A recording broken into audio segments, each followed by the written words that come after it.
has added a thick pad-like sound shield to the entire underside of the transmission tunnel. This makes it very difficult to remove the bolt that connects the shifter to the transmission in the front. By lowering the transmission a bit, you can make it a lot easier to work around. Please note that on some vehicles the trans support bolts have 15mm heads and some have 18mm heads. Use the appropriate socket. You do not have to remove the bracket entirely, just lower it about an inch.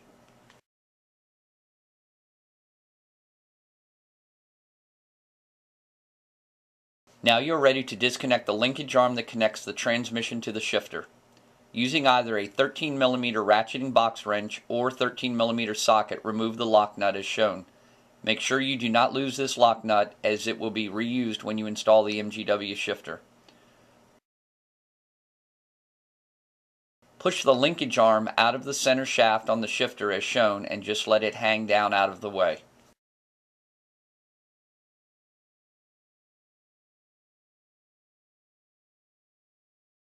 Once you have the linkage arm disconnected, you need to remove the rear support bracket.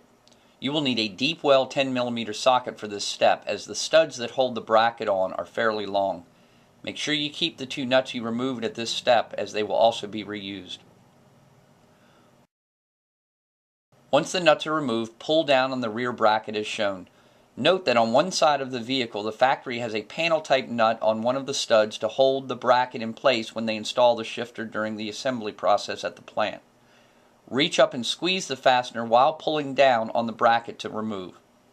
Once you have the shifter pulled down clear of the studs, work the bracket off the rear of the shifter body as shown. You are now ready to remove the front support arm bolt. A 10mm ratcheting box wrench works very well for this step. Just be careful that you may run the risk of actually trapping the wrench between the bolt and the transmission tunnel wall if you opted not to lower the transmission a bit. To prevent this from happening, keep checking as you are removing the bolt that you can still slide the wrench off the bolt. Once you have it loosened a bit, you can unscrew it by hand anyway, and wiggling the shifter body a bit while unscrewing the bolt helps as well. You will be reusing this bolt as well, so do not discard.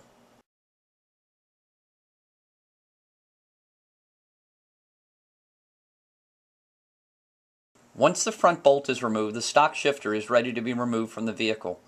Work the shifter up through the opening on the transmission tunnel as shown. Be careful and take your time. Also, it is very helpful to have someone in the car to help guide the shifter out, but it is not.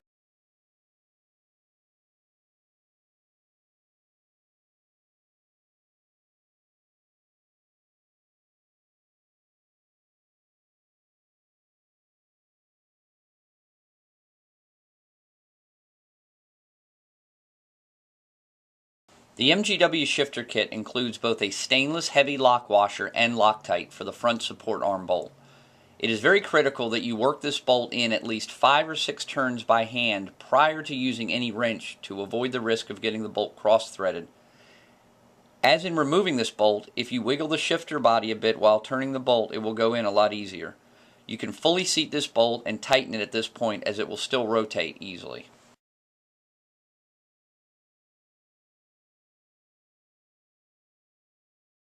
When installing the MGW rear support bracket, be sure the stainless plate and screw head on the bracket are facing the rear of the vehicle.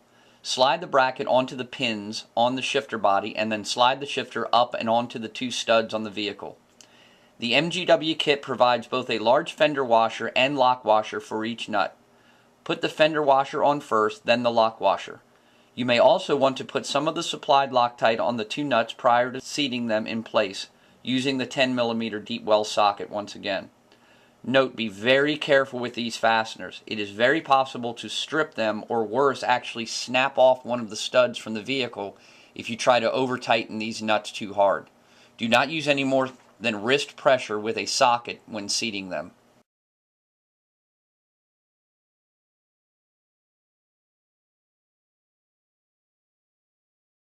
Once the shifter body is attached to the vehicle, you are ready to set the shift throw and attach the linkage transmission arm. To set the shift throw, it is crucial that you first screw the linkage bracket all the way clockwise until it stops. Then back it out until the arrow is facing the driver's side of the vehicle. This is your longest throw setting, which is approximately 15% shorter than stock. The maximum allowable turns is 10. Attempting to set the shifter outside this range is very dangerous. You could damage both the shifter and the vehicle. Always make sure the arrow is pointing to the driver's side of the vehicle when inserting the linkage arm back into the bracket. Please note that if you ever decide to adjust the throw again, you still should always fully seat the bracket to the 0 position again, even if you think you remember the last setting. For reference, most MGW customers find setting the bracket 4 to 5 turns out is ideal. Keep in mind, the shorter the throw, the notchier the transmission will feel. Also, do not over-torque the lock nut when tightening the factory linkage arm. The threads are not that great quality and can strip out easily as well. The final step under the vehicle is to raise the transmission back into place using a crisscross pattern similar to mounting a wheel. Fully tighten all 4 bolts, torquing to about 60 foot-pounds. Make sure you double check all 4 bolts that they are tight. This is also a very good time to recheck the front support bolt, the rear support bracket nuts, and the linkage lock nut once again just to make sure that they are all tight. You are now ready to lower the vehicle